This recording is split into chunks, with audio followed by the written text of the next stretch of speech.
morning, everyone. Chill Girl Crissy, Alderman in Ward 6, and I'm excited. I'm running for mayor of Manchester, and I'm with two extraordinary guests, my son-in-law, Chaz and Daniel Mowery, extraordinary leaders in Manchester. And our hot topic today is leadership and the importance of not staying silent, because silence is a killer. It really, really is. You know, I talk about prostate cancer and the silent killer. If we do not get to the doctors for your PSAs, it's a silent killer. I think it's really, really important. We're gonna jump around. I have some things that I want to share about my family and my grandfather and grandmother and their love letters and from World War II. I've opened up a few. It's really quite extraordinary because we just had our Community Connection show. Yes. And we talked about the Red Cross and the Holy Father, about coming together as a community. And I have a letter here, and the envelope is American Red Cross on here, and it is to Mrs. Minnie Kantor. And I have loved my grandfather forever. He was a New York furrier. Sorry if I'm going to get a little emotional. My dad was super special guy, and so was my grandfather. But I learned even a lot more as I dove into these beautiful letters. And I want to talk about what has happened to us in the past 5 years and our divide. And as I read my letters that were given to me from my family, so it's my grandfather, he went off to war, he was Jewish, my grandmother had my dad, Jeffrey, and it was really, really beautiful. I'll end up maybe having Chaz or Daniel read it, but it's all in cursive. And I think the sad thing is the kids aren't learning cursive.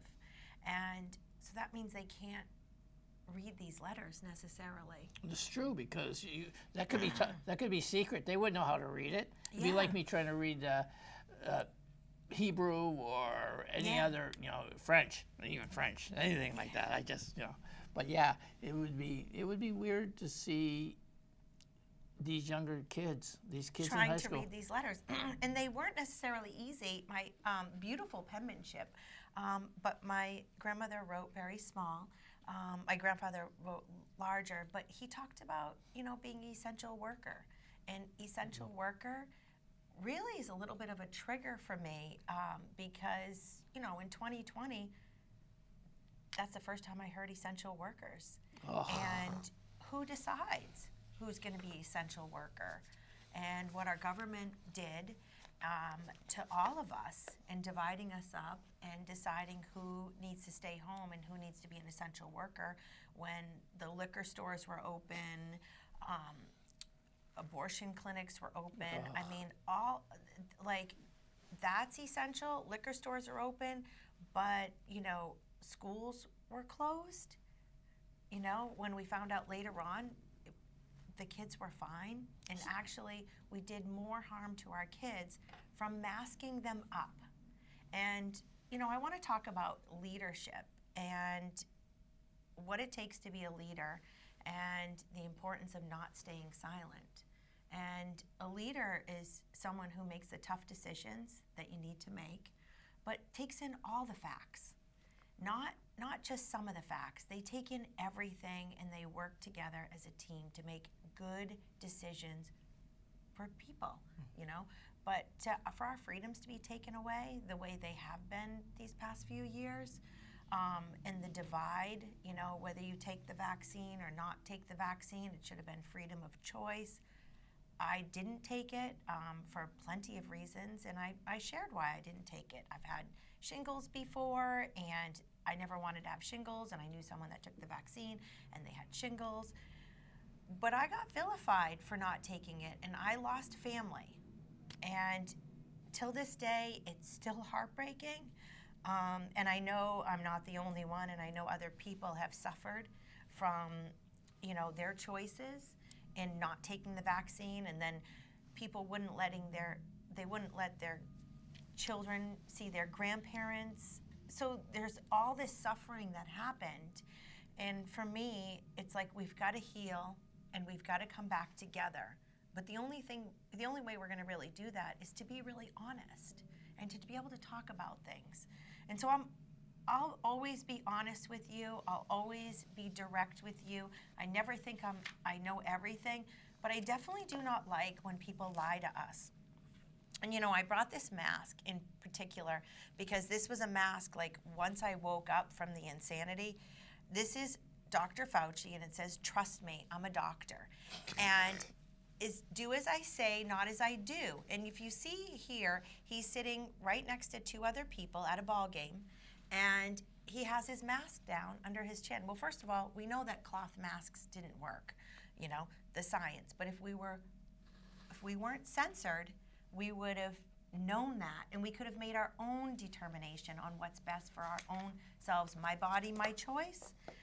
So I might be jumping around a little bit, but I really just want you to know where I stand, where my heart is. I really feel called to speak up and be a leader that leads. And I'm not going to give you empty promises. I'm not going to say one thing and do another. I ran my campaign for transparency, accountability, and integrity. And it's not about, smashing someone down. It's about holding people accountable. If they say they're going to lower the taxes, they need to lower the taxes. They need to bring transparency to the budgets. If you say you're going to make a low barrier shelter, a high barrier shelter, you need to do it. We need to protect the vulnerable people. There was so many people that at 39 Beach Street that I was like, I needed to speak up for. And I got vilified for that. I was called a thief. That is definitely not the truth. I've never stolen a pack of gum in my life.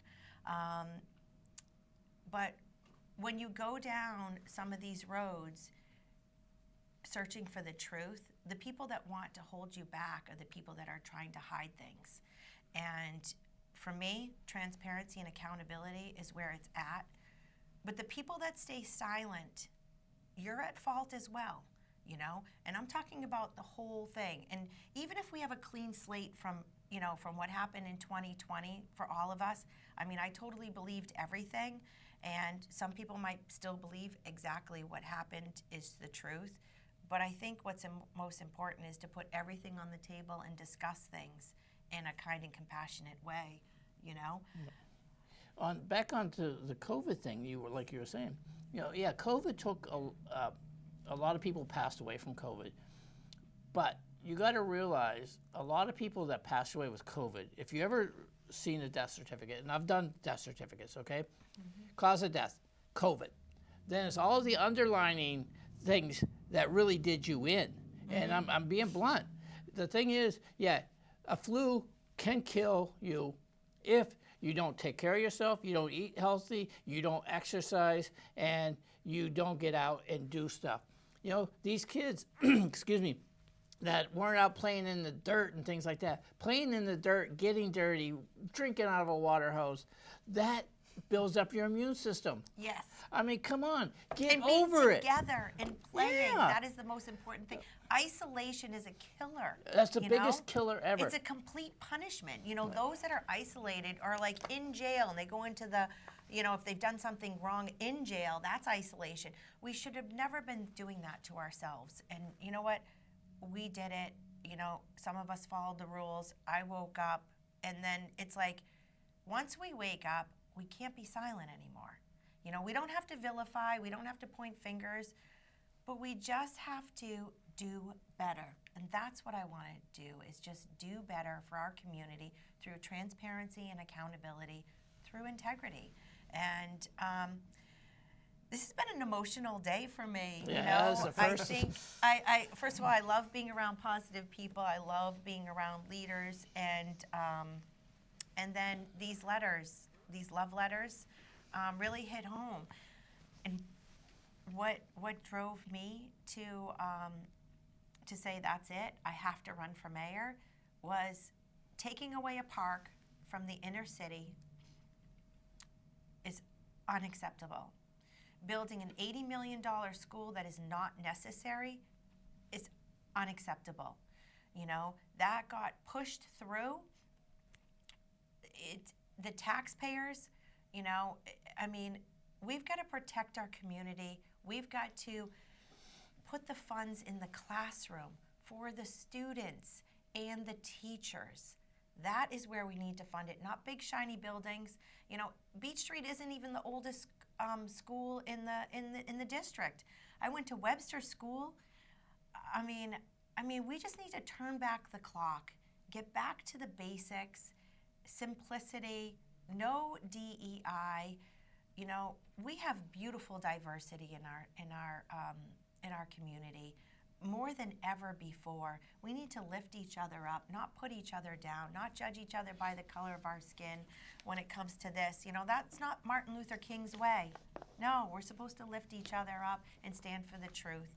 So I just wanted to share a little bit about, you know, why I'm running for mayor, the importance of speaking up.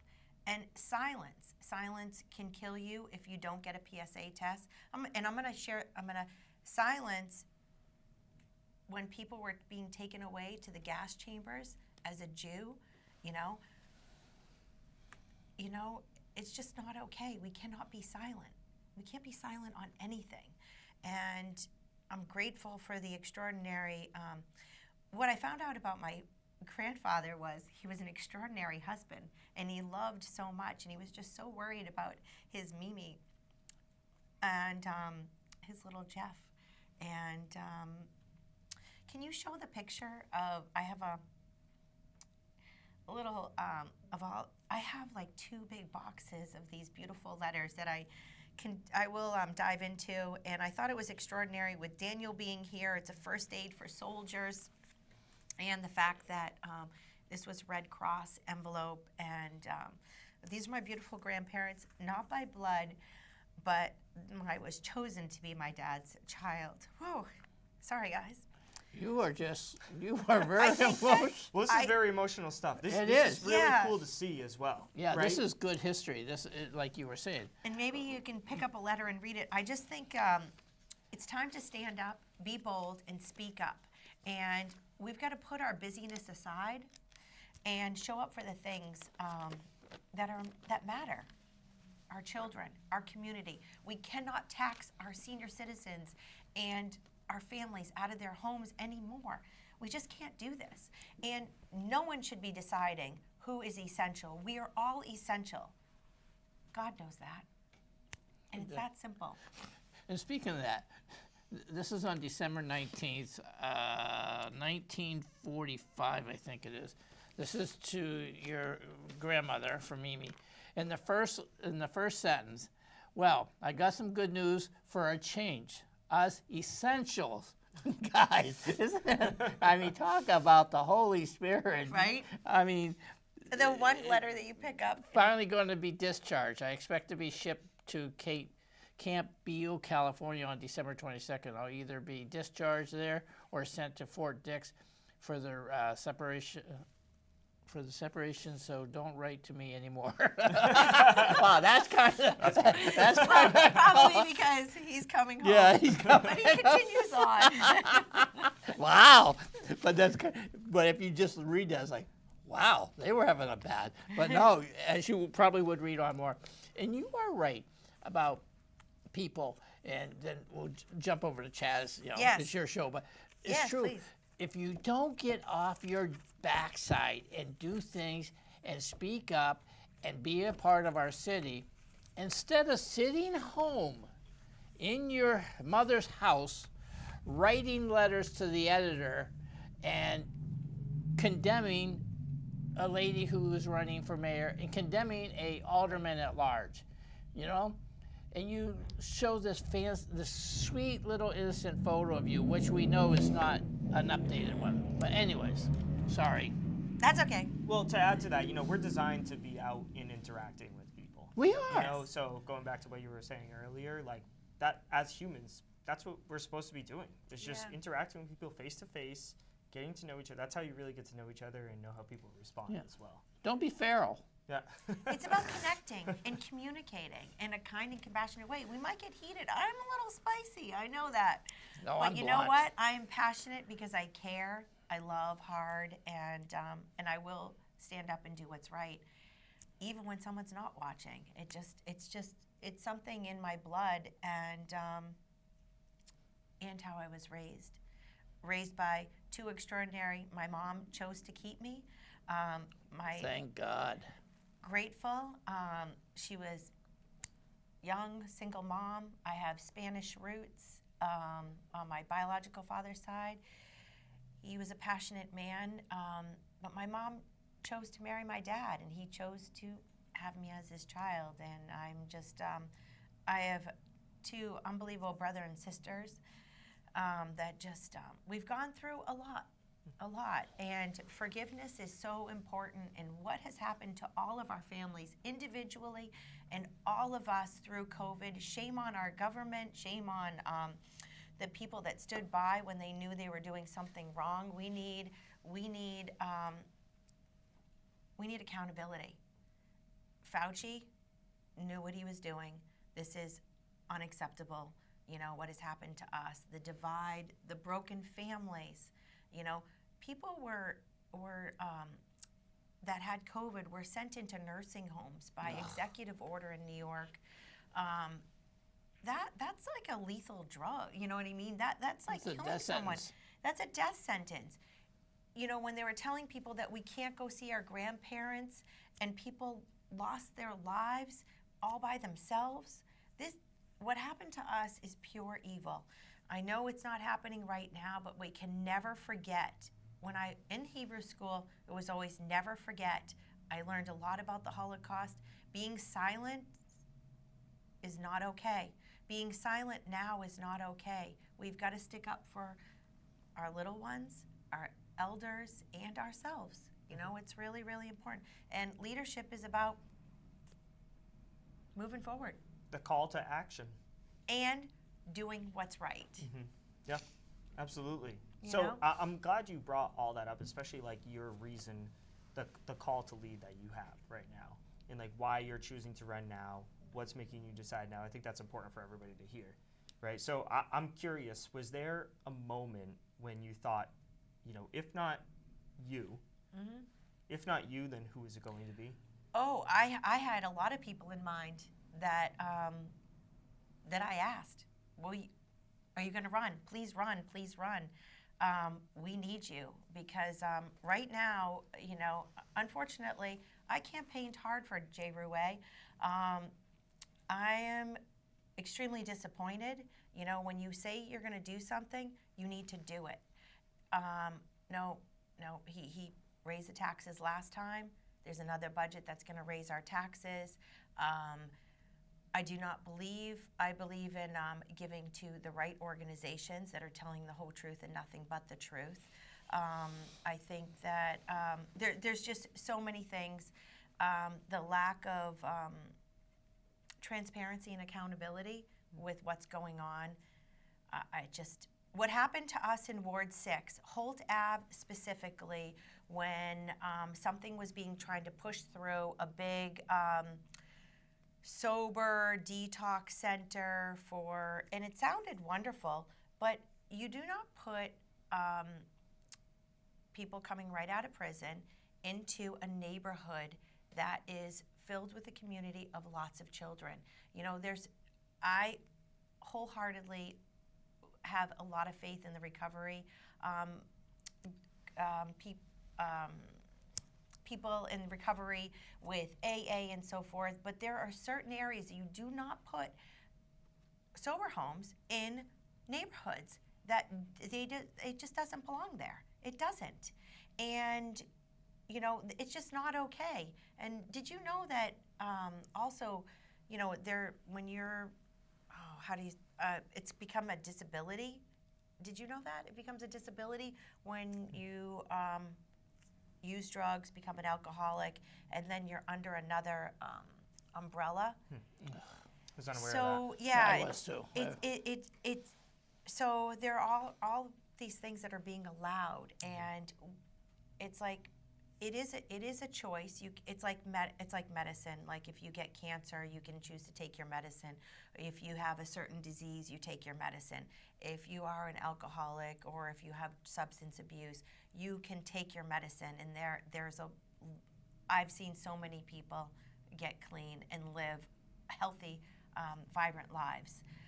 But if you don't choose to take your medicine, that's also not good. Yeah, it's true. And when I say medicine, it doesn't mean necessarily a pill. It's a formula for you to, dig deep, overcome the trauma that you've dealt with, and get clean to live a healthy, joyful life. And it's possible. Mm-hmm. Anything is possible with God. Get and God, with good choices. Get God back in your life. Yeah. Satan's is becoming very powerful, and you got to say, hey, Satan, get behind me. Drug dealers, drug addicts, alcohol, and things like that. It's the work of Satan, Mm-hmm. And that's the thing is, you gotta put God first. Mm-hmm. God is first because He's the one who made us. And Our moral compass. And God makes no mistakes. God makes man. God makes woman. Yeah. Okay, and you know where I'm saying. Yeah. You got to realize God is number one. Keep God in your household. Keep Him in your heart. Pray to Him. Thank Him every morning. Thank Him every night. And think about God. If there's one thing I know about you, Crissy, I always tell people you were the most influential person that I know. You're so and sweet. going back to you being not a liar, I 100% agree. I've never heard, you are the most honest person that I know, which is amazing, right? Thank you. I'm curious. It might be a little much, but Honesty goes a long way, though, Yep. And so you've now owned a business since about 2008, a successful business. You do very well. Like a lot of clients that go there are very happy with their experience, right? I have an amazing team, Yeah, extraordinary team. Well, and that comes Women down that to I- leadership, right? Thank It comes down to the leadership the expectations that you set, the goals that you set, and what you're trying to accomplish. So that comes down to leadership at the end of the day. It's also mindset, right? Yeah. So you have a certain mindset that has led you to this success over the years. Can you talk about that a little bit? How did you develop this positive mindset, this mindset that people gravitate to? I think I've always felt like even if something bad has happened to me, I was like, you know what, it's an experience, it's a lesson, I need to overcome this, and I'm not going to let them steal my joy. I've had heartbreaks in my life with business, with relationships, but I'm like, I'm not going to let it harden my heart. So I promised myself through some of the hard times in my life, I'm not going to let someone steal my joy. And you have to heal your heart. It is a mindset. I want to be happy, and sometimes, and I never want to be a victim, and I want to take what I've learned and just be better. So for me, I just want to be good to people. And I want, for me, when I make someone feel good, whether it's a conversation or doing their hair or just as simple as a conversation, when we're sharing, that brings me a lot of joy when we're sharing, something that is kind of important, do you know what I'm saying? Or if I'm helping someone or if someone's helping me, I guess I don't know my formula, except you just got to show up. And I just know that my dad always said, no matter what, no matter if you're sweeping floors or you're heading to the State House to make a difference in testifying for a bill, you always do your best. You sweep that floor, you have pride, and you do what's right.